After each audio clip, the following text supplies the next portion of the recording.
وَتَرَكْنَا بَعْضَهُمْ يَوْمَئِذٍ يَمُوجُ فِي بَعْضٍ، اور ہم ان میں سے بعض کو، یعنی جو یاجوج ماجوج ہیں ان میں سے بعض کو، یومئذ جس دن ایسا ہوگا، جس دن اللہ کا وعدہ آئے گا اور یہ دیوار ٹوٹے گی، یموج فی بعض، ہم ان کو ایسا کر دیں گے کہ یہ ایک دوسرے میں گھس رہے ہوں گے۔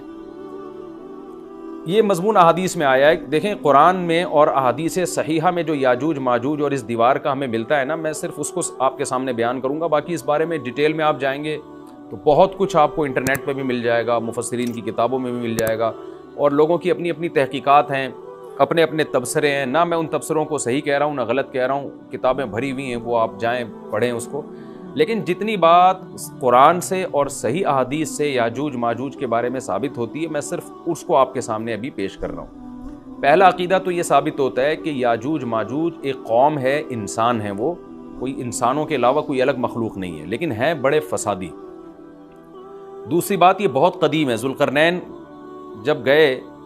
تو اس سے پہلے کی یہ قوم ہے اور زمین میں پہلے سے فساد مچا رہی ہے، لیکن بہت زیادہ ان کی کثرت نہیں تھی جتنی کثرت قرب قیامت میں ہوگی، کیونکہ نسل ان کی بہت تیزی کے ساتھ بڑھ رہی ہے۔ تیسری بات یہ ہے کہ اللہ نے ان کو دنیا کے کسی حصے میں رکھ کے چھپا دیا ہے۔ چھپایا اس لیے ہے کہ ان کے ظاہر ہونے کا ایک ٹائم ہے، اور وہ ہے حضرت عیسیٰ علیہ السلام کا دور۔ حضرت عیسیٰ ابن مریم کے دور میں یاجوج ماجوج ظاہر ہوں گے، تو اسی کو آپ چوتھا پوائنٹ بھی کہہ سکتے ہیں۔ تیسرا پوائنٹ کیا ہو گیا کہ ان کو چھپا دیا گیا ہے، لہذا یہ جو لوگ کہتے ہیں نا یاجوج ماجوج دریافت ہو گئے ہیں، فلاں جگہ ہیں فلاں جگہ ہیں، تو بھائی ہمیں جب ایک چیز چھپا دی گئی ہے اور ایک ٹائم بتا دیا گیا ہے کہ اس ٹائم پہ ظاہر ہوں گے، تو اس سے پہلے وہ دریافت ہو ہی نہیں سکتے۔ پہلے دریافت ہو گئے تو اس کا مطلب نبی صلی اللہ علیہ وسلم کی گویا پیش گوئی غلط ہو گئی، تو جو جس کا ٹائم ہے اسی ٹائم پہ وہ ظاہر ہوں گے۔ چوتھی بات میں نے جیسے بتائی کہ حضرت عیسیٰ علیہ السلام کے دور میں وہ ظاہر ہوں گے۔ پانچویں بات، صحیح حدیث سے یہ بات ثابت ہے کہ یاجوج ماجوج وہ جو دیوار بنی تھی اس کو چاٹتے رہتے ہیں، ختم کرتے ہیں۔ اب چاٹنا کا جو لفظ حدیث میں ہے اس سے مراد زبان سے چاٹنا بھی ہو سکتا ہے، اور یہ کنایا بھی ہو سکتا ہے کہ اس کو ختم کرنے کی کوشش میں لگے ہوئے ہیں۔ اور ایسے چاٹنا، جب ہم کوئی چیز چاٹتے ہیں نا تو بہت تھوڑی تھوڑی وہ ختم ہوتی ہے، تو اتنی موٹی اتنی بڑی دیوار ہے کہ وہ انہوں نے اپنی اسٹرگل اور اپنی محنت نہیں چھوڑی ہے، تو وہ دیوار کو کسی نہ کسی طریقے سے گھسائی میں اس کے لگی رہتے ہیں۔ تو زبان سے بھی چاٹنا ہو سکتا ہے اور کسی اور طریقے سے اس کو ختم کرنے کی کوشش بھی مراد ہو سکتی ہے۔ اور حدیث میں آتا ہے کہ ایک دن آئے گا، وہ جب ختم ہونے والی ہوتی ہے نا تو وہ کہتے ہیں کہ ہم کل اس کو دوبارہ شروع کریں گے اور کل ہم اس کو ختم کر دیں گے، لیکن وہ اللہ تعالیٰ اپنی قدرت سے دوبارہ اس دیوار کو اتنا ہی موٹا کر دیتے ہیں جتنا ذوالقرنین نے کیا تھا۔ تو قرب قیامت میں جب حضرت عیسیٰ علیہ السلام کا ظہور ہوگا تو وہ یہ کہیں گے ہم انشاءاللہ اس کو کل ختم کریں گے۔ تو انشاءاللہ کا لفظ جب استعمال کریں گے، کیونکہ وہ قوم ہے کافر، وہ اللہ پہ اعتماد کرنا، اللہ پہ توکل کرنا یہ چیز نہیں ہے۔ جیسے کافر تو نہیں کہے گا نا اللہ نے چاہا تو وہ اللہ پہ یقین نہیں رکھتے، تو وہ جب اللہ کا نام لیں گے اور کہیں گے کہ اللہ نے چاہا تو ہم اس کو کل ختم کر دیں گے، تو پھر اسلام کی وجہ سے وہ دیوار ختم ہو جائے گی۔ اس کی مثال ایسے جیسے حدیث میں آتا ہے، پچھلی قوموں میں ایک نوجوان تھا جو جادوگر کے پاس بھی جاتا تھا اور راہب کے پاس بھی جاتا تھا، جس کا سورہ بروج میں تذکرہ ہے، والسماء ذات البروج میں۔ تو جب وہ نوجوان پکڑا گیا، وہ مسلمان ہو گیا تھا، بادشاہ نے اس کو بھیجا تھا جادوگر کے پاس کہ جادو سیکھے، لیکن وہ راہب کے پاس جاتا، عیسائیت سیکھی اس نے اور نیک مسلمان بن گیا۔ تو بادشاہ نے اس کو قتل کرنے کی حتی الامکان کوشش کی، مگر وہ قتل نہیں ہو پا رہا تھا۔ بادشاہ نے اس کو پہاڑ پہ بھیجا اپنے سپاہیوں کو لے کے کہ پہاڑ سے لے جا کے اس کو گرا دو، لیکن اللہ نے مدد کی کہ وہ سپاہی گر گیا، یہ بچ گیا۔ بادشاہ نے حکم دیا اس کو سمندر میں لے جا کے غرق کر دو، وہ سارے سپاہی غرق ہو گئے، یہ بچ گیا۔ تو کسی بھی طرح سے اس کی قتل کی کوششیں کامیاب نہیں ہو رہی تھیں، تو اس نے بادشاہ سے کہا کہ تو اگر مجھے قتل کرنا چاہتا ہے نا تو چوک پہ کھڑا کر کے تیر مجھے مار اور کہے کہ بسم اللہ ورب ھذا الغلام، اس نوجوان کے رب کے نام سے میں اس کو قتل کرتا ہوں، تو اللہ کا نام لے کے مجھے مارے گا تو میں قتل ہو جاؤں گا۔ نوجوان یہ قربانی اس لیے دے رہا تھا کہ بادشاہ جب پوری پبلک کے سامنے اللہ کا نام لے گا تو لوگوں کو یقین آ جائے گا کہ بھئی اللہ کا نام لینے سے تو کام ہو گیا، اور اللہ کا نام لیے بغیر کام نہیں ہو رہا تھا۔ تو جو بادشاہ اللہ کو مانتا نہیں تھا آج اس کو بھی اللہ کا نام لینا پڑا ہے۔ تو نوجوان نے یہ قربانی اس لیے دی کہ بادشاہ جب اللہ کا نام لے گا لوگوں کو اللہ کی ذات پہ یقین آئے گا اور لوگ مسلمان ہو جائیں گے، عیسائیت کو قبول کر لیں گے۔ تو اس نوجوان نے یہ قربانی دی اور بادشاہ نے اللہ کا نام لے کے جب تیر مارا تو وہ نوجوان شہید ہو گیا، اور لیکن پورا ملک مسلمان ہو گیا، عیسائیت قبول کر لی۔ اور سورہ بروج میں پھر اللہ نے ان کا تبصرہ کیا، ان کا واقعہ بیان کیا ان کے بارے میں کہ کیسے بادشاہ نے خندقیں کھود کھود کے پوری قوم کو جو ہے وہ جو دین سے پیچھے نہیں ہٹے ان کو کس طرح سے آگ میں پھینک دیا ان سب کو۔ تو اس سے پتہ چلتا ہے کہ کافر بھی بعض دفعہ جب اللہ کا نام لیتا ہے نا تو اس کو دنیاوی فائدہ ہو جاتا ہے۔ تو یاجوج ماجوج بھی تنگ آ کر پھر اللہ کا نام لیں گے اور کہیں گے اللہ نے چاہا تو ہم اس دیوار کو کل ختم کر دیں گے، اور بالآخر وہ دیوار ختم ہو جائے گی۔ پھر قرآن کے الفاظ ہیں آگے کہ جب یہ دیوار ختم ہوگی وَتَرَكْنَا بَعْضَهُمْ يَوْمَئِذٍ۔ اچھا ہاں، میں بتا رہا تھا کہ حدیث سے کیا پوائنٹ پتہ چلتے ہیں، تو یہ 5 پوائنٹ ہو گئے۔ چھٹا پوائنٹ یہ کہ حضرت عیسیٰ ہی کے دور میں یہ کسی وبا کے ذریعے ہلاک ہو جائیں گے۔ حضرت عیسیٰ علیہ الصلوۃ والسلام اتنے زیادہ ہوں گے کہ ان سے لڑنا ممکن نہیں ہوگا، جیسے کہ قرآن میں بھی آ رہا ہے وَتَرَكْنَا بَعْضَهُمْ يَوْمَئِذٍ يَمُوجُ فِي بَعْضٍ، ہم ان میں سے بعض کو بعض کے اندر گھسا دیں گے۔ اتنی کثرت سے ایک دوسرے میں، نہیں اب آبادی کی کثرت بہت ہوگی ان کی، گھسے ہوئے ہوں گے ایک دوسرے میں، یہ جیسے چیونٹیاں اور مکوڑے ہوتے ہیں، تو ان سے لڑنا ممکن نہیں ہوگا۔ تو حضرت عیسیٰ علیہ الصلوۃ والسلام لوگوں کو لے کے کوہ طور پہ چلے جائیں گے، اور باقی مسلمان وہ اپنے اپنے گھروں کے اندر بند ہو جائیں گے، اور پھر اللہ کی طرف سے ایک وبا آئے گی، اور اس وبا میں یہ سارے کے سارے ہلاک ہو جائیں گے۔ اور پھر جب ہلاک ہو جائیں گے تو اتنی زیادہ ان کی لاشیں زمین پہ ہوں گی، اتنی زیادہ کہ انسانی آبادی ان کی لاشوں سے متعفن ہونا اور بیمار ہونا شروع ہو جائے گی، ان کی لاشوں سے بدبو اٹھے گی، اور ظاہر ہے انسان ہوں گے یہ، تو اس کی وجہ سے جو زمین کا ماحول خراب ہوگا۔ پھر حضرت عیسیٰ علیہ الصلوۃ والسلام اللہ سے دعا مانگیں گے کہ اللہ تعالیٰ ان کو کسی طرح ٹھکانے لگائے، کوئی انتظام کرے۔ پھر حدیث میں آتا ہے بارشیں ہوں گی اور سیلاب آئیں گے، اور ان کی لاشیں بہہ بہہ کے پانیوں میں جا کے، سمندروں میں جا کے ختم ہو جائیں گی۔ اللہ تعالیٰ ان کو اس طرح سے ٹھکانے لگائے گا۔ تو یہ یہاں تک جتنے بھی مضامین ہیں یہ صحیح احادیث سے ثابت ہیں۔ تو قرآن کہتا ہے وَتَرَكْنَا بَعْضَهُمْ يَوْمَئِذٍ يَمُوجُ فِي بَعْضٍ، ہم ان میں سے بعض کو بعض میں چھوڑ دیں گے، بہت کثرت ہوگی۔ وَنُفِخَ فِي الصُّورِ، اور پھر سور پھونکا جائے گا۔ قرآن میں تو یہ کہ سور پھونکا جائے گا، ایسے لگ رہا ہے جیسے فوراً پھونکا جائے گا، مگر احادیث میں تفسیر ہے کہ فوراً نہیں پھونکا جائے گا۔ یاجوج ماجوج قیامت کی نشانیوں میں سے ایک بہت بڑی نشانی ہوگی، یعنی اس بات کی علامت ہوگی کہ اب قیامت بہت قریب ہے۔ تو حضرت عیسیٰ ابن مریم علیہ السلام جب نازل ہوں گے، میں تھوڑی سی ترتیب بیان کر دیتا ہوں کہ جو کیونکہ بات یاجوج ماجوج کی چل رہی ہے تو اس سے منسلک جو واقعات ہیں جو اس دور میں ہوں گے وہ بھی میں اسی لیکچر کے ضمن میں بیان کر دیتا ہوں۔ ہمیں صحیح حدیث سے یہ پتہ چلتا ہے، کہ قرب قیامت میں جب مسلمان بہت قسمہ پرسی میں ہوں گے تو خراسان سے لشکر اٹھے گا۔ خراسان یہ افغانستان اور ایران کا حصہ، اس علاقے کو نبی صلی اللہ علیہ وسلم کے دور میں خراسان کہا جاتا ہے، جس میں قندھار بھی آتا ہے، ایران کا بھی حصہ آتا ہے اس میں۔ تو یہاں سے لشکر اٹھے گا، مجاہدین لڑیں گے بہت بڑی تعداد میں، دنیا میں جہاد ہوگا، مسلمان ظلم کی چکی میں پس کے تنگ آ چکے ہوں گے، اور لڑتے لڑتے حدیث میں آتا ہے اتنی بڑی بڑی لڑائیاں ہوں گی کہ 1/3 مسلمان شہید ہو جائیں گے اس میں، 1/3 مجاہدین جو لڑنے والے ہوں گے، اور 1/3 جو ہوں گے وہ میدان جنگ سے بھاگ جائیں گے، اور 1/3 کو اللہ فتح عطا فرمائے گا۔ تو جو 1/3 میدان جنگ سے بھاگ جائیں گے، نبی صلی اللہ علیہ وسلم نے فرمایا ان کی توبہ کبھی قبول نہیں ہوگی۔ جو 1/3 شہید ہو جائیں گے وہ افضل ترین شہداء ہوں گے اس وقت کے، اور 1/3 کو اللہ تعالیٰ غلبہ عطا فرمائیں گے۔ ایک واقعہ تو ہمیں قرب قیامت میں نبی صلی اللہ علیہ وسلم سے یہ ملتا ہے صحیح حدیث سے۔ دوسرا ہمیں یہ ملتا ہے کہ قرب قیامت ہی میں مسلمان قسمہ پرسی کا شکار ہوں گے، تو تلاش کریں گے حضرت مہدی کو، کیونکہ حضرت مہدی وہ شخصیت ہیں جن پہ تمام نیک لوگ جمع ہو جائیں گے، اور وہ مسلمانوں کی میدان جنگ میں کمانڈ کریں گے، جہاد میں کمانڈ کریں گے۔ تو ان کو بیت اللہ میں تلاش کیا جائے گا، وہ رسول اللہ صلی اللہ علیہ وسلم کی اولاد میں ہوں گے، اور لوگ ان کو پہچان لیں گے، اہل اللہ پہچان کر ان کو اپنا امیر بنائیں گے، اور ان کی قیادت میں پھر لڑائی اور جہاد شروع ہوگا۔ اور یہ لڑائی جب دمشق میں لڑائی ہو رہی ہوگی تو دمشق میں عصر کی نماز کے وقت حضرت مہدی، میں نے جو یہ کہا کہ دمشق میں لڑائی ہو رہی ہوگی، مقصد یہ نہیں ہے کہ دمشق کوئی میدان جنگ بنا ہوا ہوگا، مقصد یہ ہے کہ وہ مجاہدین کا لشکر دمشق میں ہوگا عصر کی نماز کے وقت، لڑائی چاہے کسی اور میدان میں ہو رہی ہو، لیکن حدیث میں ہمیں دمشق کا تذکرہ ملتا ہے۔ تو دمشق میں حضرت شام کا تذکرہ ملتا ہے، اور جو قرائن ہمیں ملتے ہیں وہ دمشق کی ایک خاص مسجد ہے، وہ مسجد حضرت مفتی تقی عثمانی صاحب اور مفتی رفیع عثمانی صاحب نے اس کو ہائی لائٹ بھی کیا، لیکن وہ یقینی نہیں ہے، یہ خوب سمجھے، انہوں نے اس کا بھی تبصرہ کیا کہ اس کے بارے میں کوئی یقین نہیں ہے۔ تو حضرت مہدی عصر کی نماز پڑھا رہے ہوں گے، لوگ امامت میں آپ کے پیچھے کھڑے ہوں گے، یہاں تک کہ مسجد کے مینار پر، آج بھی وہ مینار موجود ہے جس کے بارے میں غالب گمان ہے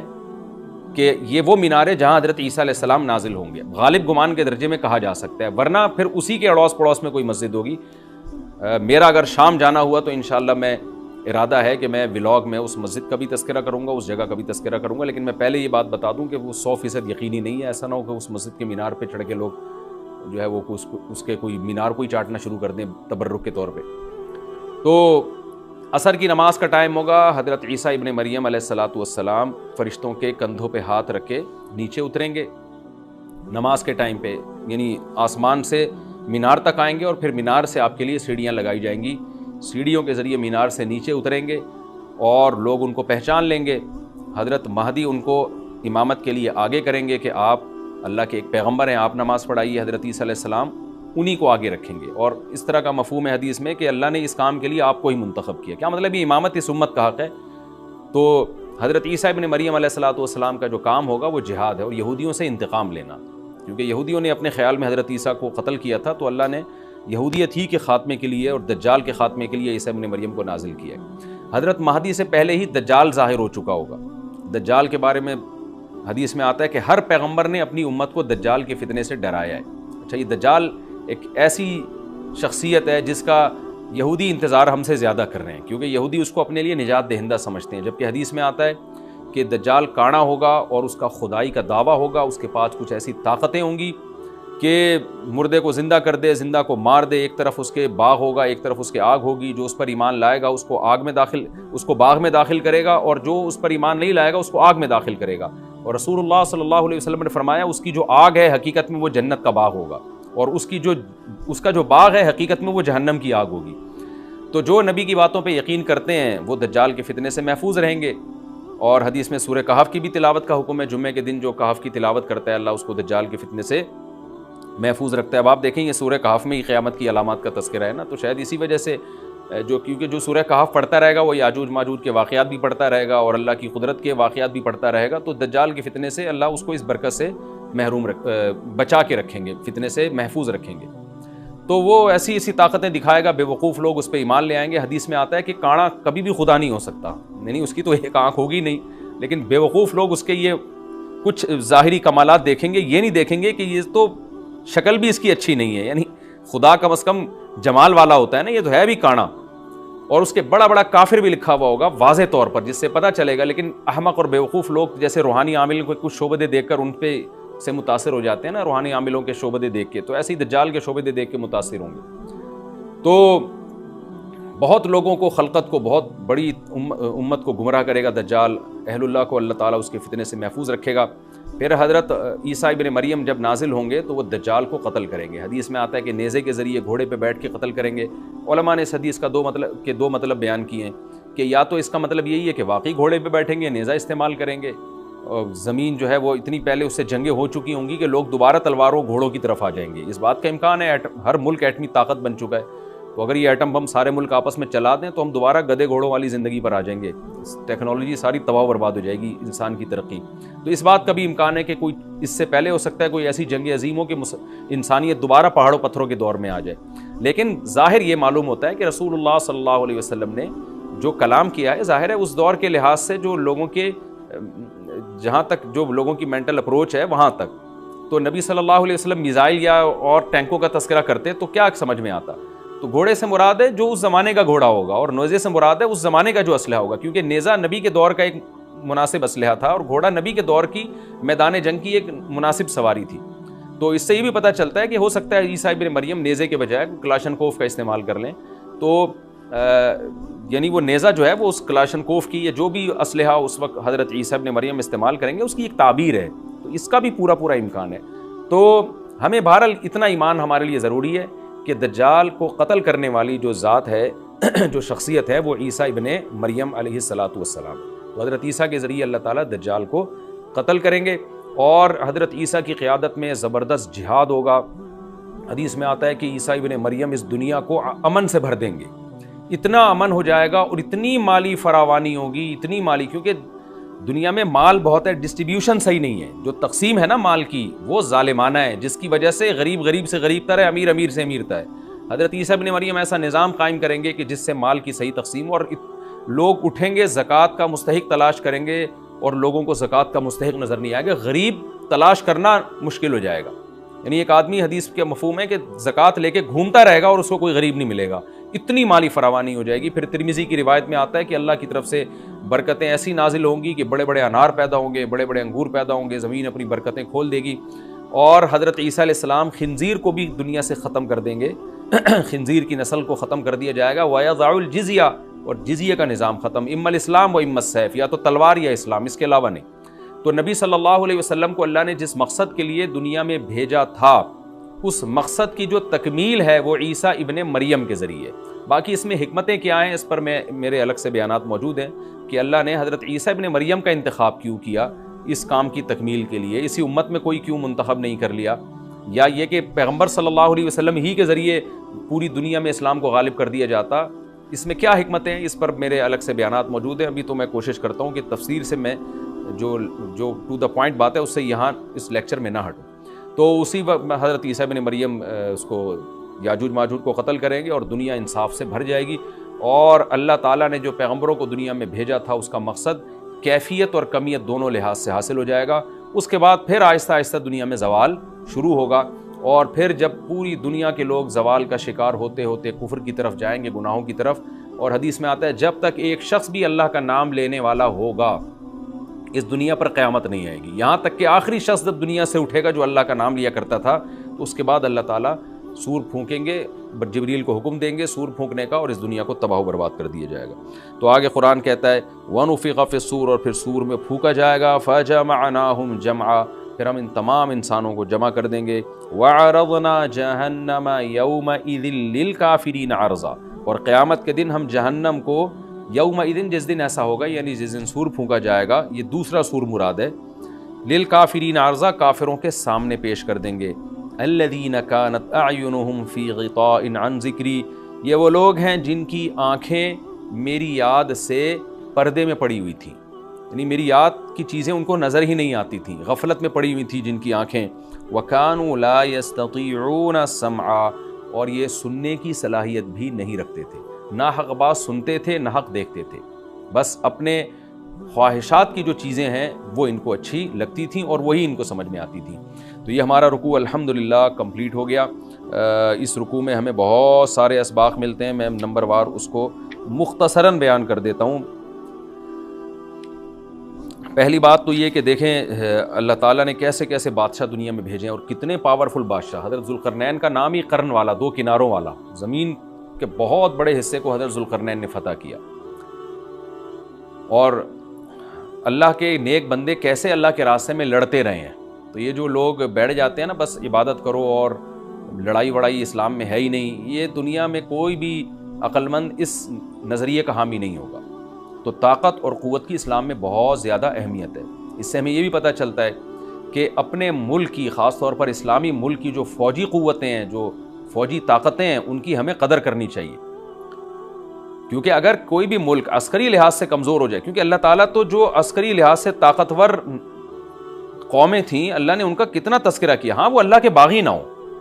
تو اسلامی ملک میں کوئی بھی اسلامی کنٹری ہے، چاہے سعودی عرب ہے، چاہے پاکستان ہے، چاہے ترکی ہے، کوئی بھی اسلامی کنٹری ہے،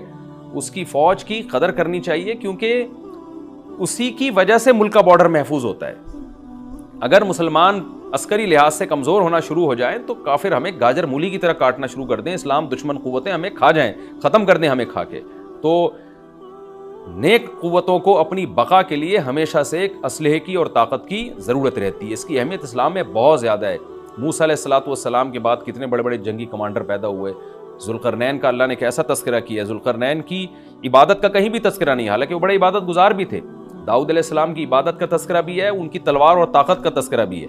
تو اللہ تعالیٰ جہاں عبادت کا تذکرہ کرتے ہیں تو طاقت اور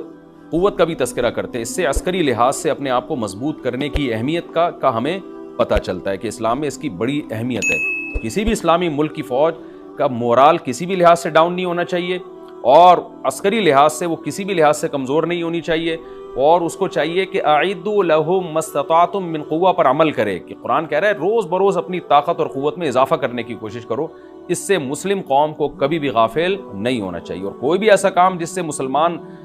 قوتیں اور طاقتیں کمزور ہونا شروع ہو جائیں، اس کام سے ہمیں بچنا چاہیے. دوسری بات ہمیں یہ پتہ چلی کہ اللہ تعالیٰ نے اہل اسلام کے ذمے پوری دنیا کی ذمہ داری لگائی ہے، کسی ایک ملک کی نہیں۔ جتنے بھی پیغمبر آئے ہیں جب وہ دنیا فتح کرنا شروع کی ہے تو کہیں رکے نہیں ہیں وہ کہ بھئی یہاں تک، اس سے آگے نہیں جانا۔ ان کی صلاحیت ہی ختم ہو گئی ہو، وسائل ہی ختم ہو گئے ہوں تو الگ بات ہے۔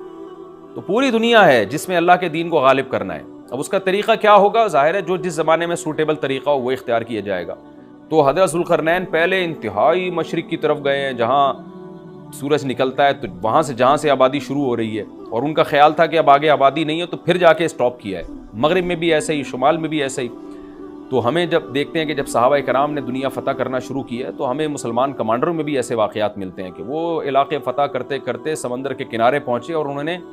سمندر کو دیکھ کے کہا کہ تیرے آگے بھی آبادی ہوتی نا تو ہم اللہ کا کلمہ وہاں بھی بلند کرتے۔ یہ دور تھا مسلمانوں کا، اور یہ عیسیٰ ابن مریم دوبارہ پھر وہی کریں گے، پوری دنیا کو فتح کریں گے۔ تو حضرت ذوالقرنین کے اس واقعے سے پتہ چلتا ہے کہ پوری دنیا کی ذمہ داری اللہ نے ہمیشہ سے